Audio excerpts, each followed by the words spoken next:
All right. Hello, hello, hello. And thank you for tuning into Music Men and My Mental. I am C. Devone, your host. Today is super special. I got a lovely, lovely guest today. And his name is Isaiah Michael Joyner. And I can go into you, but you can go into yourself probably a little bit better than I can. But I want to hear you go into Okay, I'll let you go. So he is the host of How to Juggle the Struggle. It is a podcast that is the millennials' survival guide to thriving and not surviving. On top of, like, he gives you Ayanla, he gives you Oprah, he gives you Deepak. Like, I actually was like, I'm going to bring my pen and my paper today because I'm going to take notes. His podcast will get you through, will get you motivated, pumped up, inspired, but also just like, yes, I appreciate that. So, but also you're an entrepreneur. Yes. Like, we're going to go into all of that. But, introduce yourself. So, as you said, I'm Isaiah Michael Joyner, and thank you for always including my middle name. I must go by 3 names. So, Isaiah Michael Joyner. Are you just a person who likes threes? Because I love threes. I have to do everything in threes. I like my initials. I just like my initials, IMJ. I sign everything off with IMJ. Mm-hmm. And so it's just because I think I'm that grand. So IMJ is, but Isaiah Michael Joyner, and I am the founder of Reserve Concierge. It is a corporate event and gifting solutions company. What does that mean? That means that I am the person behind a lot of magic that people receive or experience firsthand. Magic that you receive or experience yourself? Firsthand. Yeah. I love it. And so I have been in business for 8 years. I've created magic for the US Open, BT, Essence, OWN, Viacom, a bunch of other Viacom companies such as VH1, BuzzFeed, the list goes on. Okay, yes. And so I literally I'm a hustler. That man, you are juggling it yourself. I'm juggling it for sure, indeed. So how did you come up with the podcast? I mean, the whole, the theme of the show is all about this trifecta of your balancing your career, your relationships, and your overall health, mental health, etc. And you are all about this, juggling this struggle. So this struggle, what is this struggle to you? The struggle to me, so answer to your first question, how I came up with the podcast was because there was a lot of struggling going on, right? Oh, right. And I realized that the struggling was going on not just internally for myself and mentally, but also the struggling that I would hear from so many others, right? Right. People struggling and just everyday life, especially for those millennials who live here in New York City. We know that struggle, right? Right. And so the podcast came out of me being still and hearing God's voice. Okay. And him telling me to do that. I fought it for a minute. I heard it from other people, but it wasn't until I heard his voice that I surrendered and said, yes, I'll do it. And to answer your second question, when it comes to we just did the praise hands for that. I just surrendered and then we just came. Okay. I'm learning about surrendering. And then secondly to that, what I realized the importance of it, to answer your other question about just the struggle, it comes out of my struggle, right? And what that struggle is. And I know that if I share what I'm dealing with and how I struggle, then I understand that it will empower somebody else to deal with their struggle. Absolutely. Moreover, it will be therapeutic for me to get through what I'm going through if I share, And that's why we're here. That's exactly why we're here. Because sometimes you're dealing with things and you actually can help other people in the process. Some people are like, well, you can't give advice because, you're dealing with that same problem. Totally. But sometimes you can deal with it together, or my experience can help you deal with yours. I always say that you can't, it's deadly to keep your mouth closed. Okay. And especially when you're on your journey, I was talking to somebody yesterday and they were like, oh, when we get through this, we can tell this. And I said, no, I don't want to, when we get through this, let's talk about while we're going through it, right? And because I believe that if you talk about what you're going through as transparent as you are, my friends always say, they're like, Isaiah, one thing we know for a fact is when you make it rich, right? When you make it, one, there's 2 things we know about you. One, people are always going to be like, well, that was always him, right? Because that was just my taste level. But secondly, they were like... That was my taste level. That's my taste level. But then secondly, they're going to always say that there was no he didn't change the way he was, right? Mm-hmm. I was completely who I was the whole time. And I shared the ups, the downs, the not so beautiful moments. I was transparent, right? And so I believe in being transparent in the journey and where you are. Mm-hmm. And that doesn't mean sharing everything, right? Right. Or it doesn't mean sharing with everyone, but you must share. Absolutely. So getting to this, how to juggle the struggle, you have these PowerPoints, right? Is that what we call it? 3 points of power. 3 points of power. And they're so amazing. Thanks. But when you like really narrow down how your guide to how you juggle the struggle, go into those points of power for that. So I'm a church kid, right? I was born and raised in the church, still go to church. And I started realizing when I was coming out with the podcast that some of the most powerful sermons that I had heard and retained were from ministers who were able to give 3 points. I don't know if that's the new school of theology that they, at seminary school that they, but I was like, oh, I'm taking this, right? And I realized that 3 points allows you to walk away with, ooh, I got this, right? I know this. And so my 3 points, they change depending on the situation, right? That's why I give 3 different points each podcast, right? That I'm by myself and not interviewing a guest, or I allow guests to give their 3. But to juggle the struggle and the 3 that I can always give top line that always are applicable. The first one is that you are enough. I like that. Simple. You are enough. We fight that a lot, especially as Black people. Oh, am I good enough? Or am I worth having? Or can I actually tell them I cost this? If you're good at what you do, then you are enough. Absolutely. Right? You are enough in all situations, right? And even in your lowest moments, you are enough. Why? Because you are equipped and you are a child of the King, right? So you're enough. Okay. Point 2 would always be that the best is yet to come. Okay. No matter what the situation is, it sounds cliche, but the best is always yet. I end every podcast with the best is yet to come, right? I like that. Because sincerely, I believe it on this earth and next, right? The best is yet to come.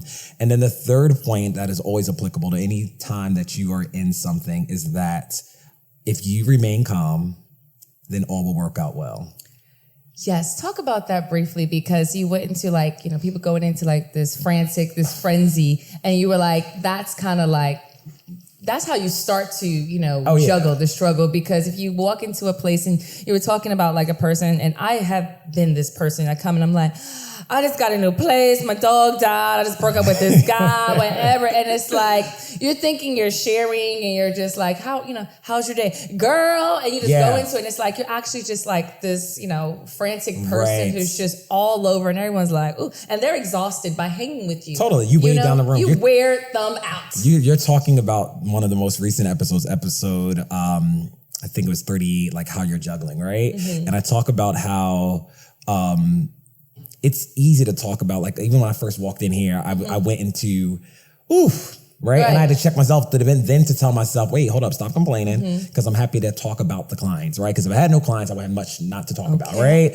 But I think a lot of times we are it's engraved in us to complain. Right. It's actually, we feel it's our birthright to complain, right? And to walk into a space and really just like, vomit everything that you're going through and put on somebody and weigh somebody down. So when I talk about when you talk about juggling and how you're juggling and how important it is to juggle and juggle efficiently and juggle positively, it's key. And so I was talking about on that podcast in particular of how many people who have prayed to God and asked God for the job, the family, the career, like whatever it is, right? And then whatever the man, money. Whatever. And then when they have it all, they complain about it, right? And so and then just people, and then just also people being consistent, right? Like I talked about how we say often, we're just so booked and busy, right? And how we use that as honestly, we use that colloquialism and just keep saying, we're booked and busy, because it sounds good. It's catchy, right? But at the end of the day, if we're dropping commitments, if we're not being able to return calls, if we're not being able to be great friends, then how blessed are you? Right. And it wasn't created for that. It wasn't created for that, right? You know, someone thriving and really, you know, glowing up in their career, Absolutely. but also not. And I'm a big person. I don't want, like, you know, we had a conversation and I'm like, you know, so busy, but you know what? We'll make time for this. Yeah. Let's do this, you know, because this is why I'm dressed like I am right now, right? Right. Because I shared with you when I came in, I literally went to the gym this morning, Right. had a 9 a.m. call. Okay. And then I realized, I was like, oh, I got to be there, right? Mm-hmm. I hopped on the train and I was like, I have no time to do anything, but it's and about. you still smell good. That's all that matters. Like, you know, just throw a little cologne on and it's That's okay. just taste level. That's just good. That's good cologne. But I will tell you that it's about commitment, right? Right. And so for me, I knew that if I committed to this date and time, come hell or high water, whatever else I have going on, as many emails that I have right now to respond to clients, Right. it was a part of my commitment because it's about me juggling. And then you water yourself down because then you're the person that's like, you're just unavailable, like you're unapproachable, like you really do have to balance out a little bit better when you are so busy, or, you know, or ask for the help to say, listen, you know, or pad yourself the time. Pad yourself the time. If you know that you are busy, like, hey, you know what? 11, it's fine. I'm gonna move that to 12, and I'm gonna eat, because then you'll psych yourself out. So that's maybe just little strategies for that. Totally. But yes, I actually, dating wise, if you say like you're busy, that's like a deal breaker for me. Yeah. It's a big deal breaker. And I always say there's a difference between being busy and fruitful. I don't want to be busy. Busy is insanity to me. So when somebody's like, oh, I'm just so busy, you keep that busyness. Keep it. I'm fruitful. Because that means that I can do one or two things throughout the day, right? And nothing else. Right. But if it produces something and it pours into someone else, that's what I want. That's Busy could be, oh my God, I just keep sending out emails but getting no return, no response. absolutely. Busy could be, oh my God, I continuously have called every person and I've done X, Y, Z and I've done that. But at the end of the day, you feel depleted when you're done. When I'm done Right. for what I'm doing, I feel fulfilled. And then this is funny. It brought up another point. Some people do that, and then they feel like they don't deserve like a lot of things. Like they feel like they don't deserve to give themselves gifts and things like that because they're so busy and nothing's coming in. They're just working, and now they feel like they don't deserve. So they're not balancing it out because all they're doing is just working and not necessarily feeding themselves like Totally. mentally or physically or just the things that they like to make themselves feel good. It's not a holistic approach to living. That's what I Right. would say. Okay. Yeah. So we're going to some other stuff. I like these. we're diving into things too. I don't know which one I want to go to first, but that Llama Ritas story, I had to pull over in my whole car because it hit me. I think I called you. You And I did. said, listen, this is it. Besides that, his voice is so soothing and he's got the, the spiritual TD thing going on, Can you go into this Llama Ritas story? So Crystal's referring to an episode. Actually, I think it's probably one of the first or second. It's probably the second, third episode I Right. did. And I was sharing at a moment in my life where I lived in Harlem, and I was, my money. As I said, my money was funny and my change was said he was strange. broke, I was okay? broke, right? and I remember I had whatever I could do, whenever I had no money, I was like, the one thing I will do is entertain, right? I had a great apartment and I was like, everybody come over. A bunch of people came over.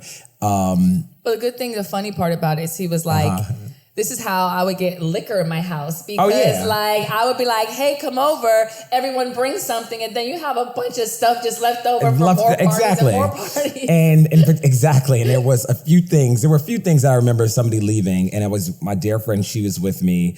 She stayed over, and there was Chateau Diane, and those who drink, they will know that is like the cheap of the cheap, no taste level. And then no taste level. And then noted, guys, do not bring that over to somebody's house party. It's corner store, it's 6% volume, and I look at the volume. And so, especially with wine. And it was a bag of Llama Ritas. And I, at the time, I wasn't shading Llama Ritas because prior to me, elevating my taste level, a Llama Rita was like the go-to, right? It was quick, cheap, whatever. Right. So you wake up, you have this huge party in your house. Everybody's there, people waking up, and then you realize there's only like 2 things left There's in this house. There's left. no food, there's nothing, we ain't got no money. Boom, and we see these 2 trashy drinks that you're like. There's a bag of Llama Ritas on there's a bag of Llama Ritas on the counter. And the funny thing is that I was sharing on this, when I shared the story originally, that Llama Ritas, you go to the corner store and get, right? But this particular person actually went to the grocery store near my house. And so they left the bag with the Llama Ritas, with the receipt.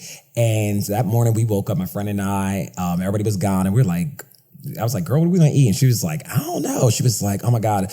I go to the kitchen, go to the refrigerator, see there's nothing there. I'm like, okay. Nothing. I turn around and I look, and it was one of those moments like, girl, there's nothing there. She and I are talking, and I was like, wait, there's some Llama Ritas here. She looks at me and she was like, and I said this, you always have to have someone who is down for the cause, right? Right. With you. And she said, well, shit, did he leave a receipt? And I was like, let me check. They did. Long of the short, it sounds crazy, but we were able, who knew that Llama Ritas cost that much? But it was, I believe, $13 that we were able to return. So we got a pack of bacon, we got eggs, and like 2 rolls. And we made breakfast. And I share that story always because I'm always like, God makes a way. Right. And so, one, God always will make a way. But 2, we also have to realize that the ways that are being made are right in front of us and that we always have enough. Right. And so as I shared, I looked at those Llama Ritas. I knew that was not going to be breakfast, but I was able to figure it out and say, listen, he provided it. I'm going to turn this into breakfast. All right. And so also not like it was something that was like, oh my gosh, why did somebody even bring this to my house? Yeah. This is trashy. Like, let's just throw it away, or let's just keep it for the next party, opposed to really just looking, you looked at it through a different lens. And it just changed, and the whole day just went up from there. Life is about being resourceful. Butter. One more time. Life is about being resourceful. And if you've gone to college, you know about, like, listen, limited resources, you make it work, right? Ramen noodles. I have made some udon, yaki, like I have hooked it up, Right. So, you are probably a chef de cuisine of, ramen noodles. You got it. Yes. Absolutely. So this goes into another one.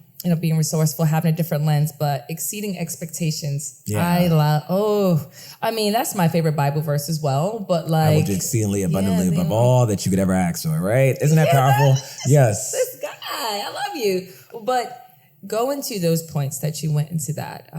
Exceeding expectations. I said that this year was my year of exceeding expectations. And because I believe that, because it is written on my written board. I don't even call it a vision board anymore. I call it a written board because I believe in writing it, right? Okay. And so So not just putting visual elements, like actually like writing it, because that $30,000 check that you got from one client, or writing it out, because it says in the book, write the vision, make it plain, right? Just write the vision, make it plain. I talked about this recently to friends. Doesn't mean I want to be a millionaire and I will be the first Black doctor. It doesn't mean all that. What it just means is I am bound for success. Okay. I am grateful. Simple words. Like some of the most powerful sentences are 3 words.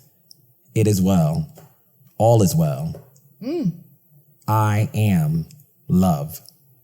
Whatever, right? Right. So I wrote it down, right? Exceed expectations. 2019, I will exceed expectations. And when I wrote it, I meant that I will exceed my expectations. The limited expectations that I had on myself, I was flushing them down the toilet. And I was going to exceed those limited expectations. And then I was going to exceed the expectations that people put on myself. Okay. And that's the one a lot of times we have trouble with from our parents. What do you mean you own a business and you stay at home with your mama? What do you mean by that, right?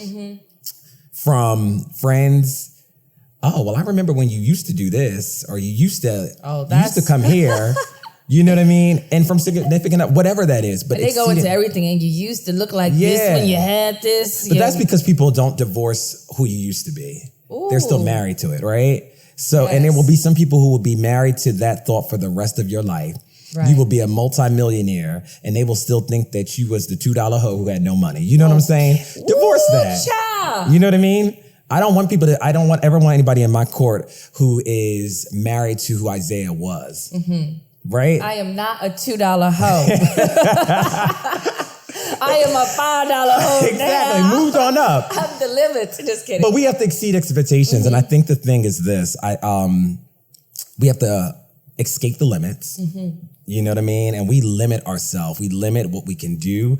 We limit our possibilities. We have to escape the limits. And then we also have to make sure that we go above and beyond. And these are not my 3 points within that, but just a part of exceeding expectation. I thought about something the other day and I was like, oh, I want to do this, right? I was like, how great would this be to do, I'm a concierge, right? I have a concierge business. How dope would that be to have a concierge service down at Festival? And I used to have this at Festival, right? Started for Essence, for their VIPs. But then I was like, cool, I moved on and I've been doing bigger things, right? But I was like, how dope would it be? I'm already going to be down there for a client, right? To then simultaneously, because I believe in 7 revenue streams, right? Seven revenue says it in the book. 7 revenue streams says it in the word, but I believe in it. And so I said, well, how dope would it be in the 9th inning to just come up with a virtual concierge program for these executives and people who have dollars rather, and who want to spend and need to navigate the festival weekend, right? And then this is something that could live on. I already do it for the Open, as you know. So then I can take this from multiple big events in the country, right? I thought about it, but then today there's already an email that's getting ready to go out with the format. I got the graphic designer that did it. It's the whole 9, right? The membership and everything. And I executed on it. If I get 1 to 2 clients, I made another few dollars, right?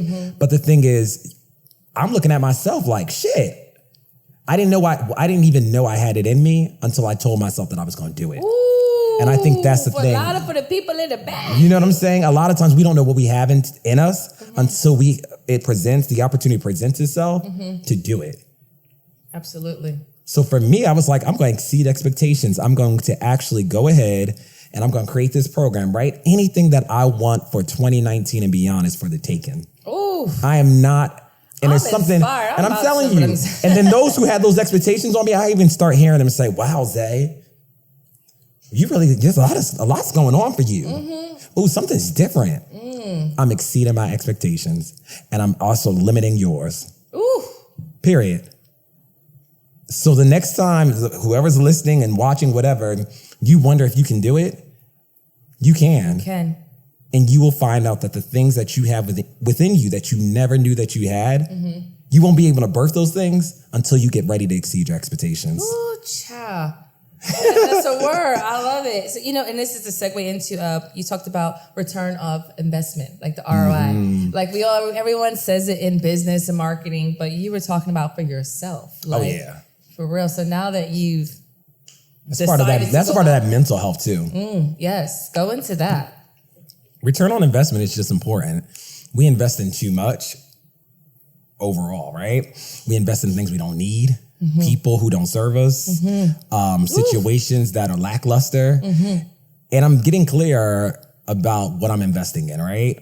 And so I say all the time. How can you see what that looks like? Do you have to just sit down and do an evaluation, or you just see what's not making you money? Like, what does that look like? How do you feel? I go off of feeling. If I'm spending too much. We're the same sign. I feel like we're just very feely. Like I feel like that don't feel good. Right. Can't do it. But the thing is this, if you're in tune to yourself and into your higher self, we know those feelings, right? We know that where it's like, oof. That's like going and sitting down at the table at the restaurant and spending and putting $200 down, but knowing that you could be putting $200 towards your credit card. I'm the perfect example of that. Listen, but I'm getting so clear now on what I'm putting out and what I'm getting in return. And I realize a lot of times we're so for the good time, right? For the good time, right? And it's temporary. It's temporary. So right now, for me, any relationship, any situation, any experience, I have to ask myself, well, what's the return on this? For me to show up to the person's birthday party, but they don't give a damn about if I'm eating at night or sleeping well, why am I going? For me to call somebody just to say, hey girl, what's up? But know that she's not going to ever return that call when I'm down and out. Why am I calling? The return on investment has to be worth your while. And I think people, it's simple. It's just not about business, but it's about personal. And worth your mental space. Oof. You got to check that, right? So, and you have to do a lot of mental work. So a lot of times if I know somebody's going to wear me out, and I know the return on me calling her is going to take me out or take me out from talking to him, I'm not doing it. Doesn't mean I'm a bad person. It just means that I love myself and I'm owning what the return will be. And if I know the return is not going to be what I need, I'm not doing it. Okay. But that's twofold too. We have to make sure we're returning what people are investing in us too. And it's not always money. It's not always, it can be something. That person's just super reliable time, or energy. Energy. They make you feel good. There's people who always late. They never got no money, but when they're there, they make you feel really good. Yeah. Even though you're a little pissed off sometimes, but you're like, wow, this person's really good. It could be something. It's got something. It's the heart matter, right? You always say it's the heart of the matter. What does the heart feel? And if the heart feels and understands that this person, damn, she gets on my nerve, or I know she's going to try to itemize this bill that just came out at the table, and we're like, girl, let's just pay it, whatever. But if you feel great and your heart feels good when you're around that person, then but always, again, feeling, go back to the heart. ROI, feeling of the heart with the ROI. Sounds like an album, right? Or like a song, feeling of the. It's something. It's a lyric, I think. It's a little long for an album. All right, so this is my last thing you said is undeniable truth. Yeah. That I was like, let's go and, because okay, be honest with yourself, be truthful. But you kind of broke it down a little bit differently. Go into that.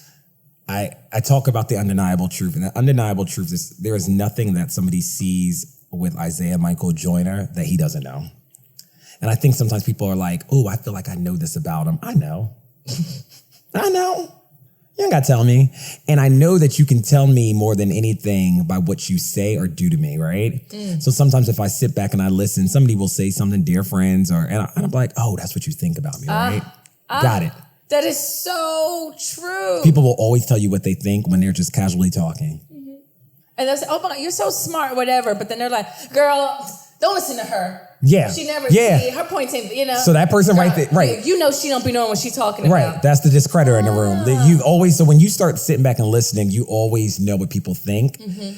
But that's fine. I think you also have to be to the point of knowing also who you are, right? And in order to know who you are and where you are, you have to be truthful with yourself. And so the undeniable truth came out of me saying just a call to action to people to be true. And I shared some of my truths first. I shared that I love to drink. I love to drink, right? So you would have had those Llama Ritas, but you was just too hungry to drink. And probably hungover because you had a party. Or I would love to have a glass right now, but I'm not having one. We're not doing that today because we trying to get our mind right. Exactly. And I use sometimes drinking as the excuse to just be able to have fun, right? And so as many of us do, but that's my truth. My truth is that I spend more than I save. My truth is that currently I live at home with my mama. Why? Because when I started my company and after a while, the landlord was like, I'm gonna sell this, and where did I have to go? I have nothing in savings. That's my truth, right? But I don't mind sharing my truth because I know the truth is temporary. And the long-lasting truth is something else, right? And so when I'm able to separate the two, I'm able to live with my truth. And I'm able to share it. Wow. You know? Listen, it's funny because so now we're going into how you're balancing out your career, your relationships, and your mental. We'll do the rating at the end, but right now, how are you feeling about your career? I am feeling confident.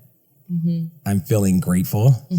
And I'm feeling that, as I said, the best is yet to come. And what about your relationships? How are you dealing with personal or sexual relationships? Both. Or both. I like to get a little messy. So I always start with okay, how me and my friends doing? I can call them. They feel good. They're not exhausted because I remember when I was exhausting my friends. And now I've narrowed it down to 2 people I can exhaust. Right.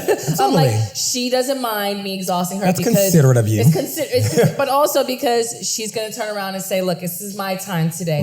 Can you listen? And I have to do the same. But that, and then there's just relationships with, sexual, physical, all that stuff. Right. Where you at? I am on a friendship, platonic level. I am the friend who actually, I always want to go above and beyond, right? And that's for family, that's for whoever. And so on that level of friendship, I'm consistent. But because I'm so consistent with that, I have to know when I have to put guardrails up. Oh, and I have to learn when to say yes and when to say no. And so I'm doing much better at that. Take notes on that one. When to say yes and when to say no, because that's very key. You'll be depleted. And I found myself being depleted, being a slave to yes, right? Yes, I'm sure. What? Yeah. And I was leaving with nothing. And so on a friendship and family level, I've learned when to be like, nope. I ain't just gonna respond to that text. Why? Right. I'm getting so bad at that. Yeah. Stop. And especially with me, it's a little different because I'm in a service industry job, right? You are too, though, right? And when you are in service, people always expect you to be in service. Right. So I have to shut down the service and be like, not today, right? Okay. But that does not. Every Monday, I send out a morning inspirational text that comes to my heart from God. I send it out every Monday to a group of people, right? That's my consistency to friendship. Are you going to start putting that in like an emailer? So like we can get Some this people say juggle, that. A lot of people say that. I could, but that could be one of my 7 revenue streams, right? Okay, right. And Here we go. But I do it because of out of consistency. So I'm consistent. When I think about friendships, I think about where I am in relationships. I'm consistent. When I think about personal, like dating, I'm surrendering. What does that surrendering? What that means is that I am open to, I'm dating someone. And one person. One person, yes. This is New York City. You can dating is like, there's someone in every borough. And I've had that fun and it's hard to turn it off. So that's why I'm surrendering to really being focused with one person and realizing more than anything that surrendering, like you just like that person, you want to focus on them, or surrendering like, you know what, this is something I want to do for my own mental. Surrendering because the person's good to me. Got you. And we have something going on. Okay. But I get in my way of thinking what else is out there. Never satisfied. Always looking for what else. That's me, right? That's just and so I don't want to block what has been provided for. And I can't have on a vision board, I want to date. And then when the dating knocks on my door, or I want a significant other and a companion, and then when that companion knocks on my door and our paths align, then I try to derail the train. Right. Because then what happens, I believe you send the message to the creator like, no, I'm good. Right. Or I'm ungrateful. So when I say I'm surrendering, because this year is my year of exceeding expectations and growth, I need to grow. And I need to say, well, there is other things out there. But in this moment, I don't need those other things. I'm fine with this. Do you think you can grow if you just have a bunch of people that you're dating? Or it's just totally different? It's all about energy, right? And so you spread that energy too thin, no, you can't grow. You know what I mean? Right. Because this person likes this person likes to drink, this person likes to watch a lot of movies. And dating you should do like, when you're like trying to figure it out, but what level of dating? And I'm not the dater who can just be like, oh, I'm going on a date with this person tonight, and then tomorrow night I'm going with someone. Like, I start to date the same way, right? We cooking in the house. We play house really quick, right? And so for me, and so because of that dating is a lot of time and energy, because if I'm doing that with multiple people, and we're not talking about sexual, right? We're just talking about time, right? And so with that time and energy and that level of dating for me, I haven't mastered being able to date multiple people at the same time. Me neither. So I'm in a space right now when dating of surrendering and seeing what the possibilities will be and not fighting it. I like that. Yeah. I like that. So how is Isaiah's mental and physical? I mean, you went to the gym. Yeah. You came in, I mean, it seems like the energy is great, but like, how do you feel? I feel good. Health-wise, health is important to me. Health, how they say health is wealth. It is true. And for me, being a young Black gay guy, right? In New York City,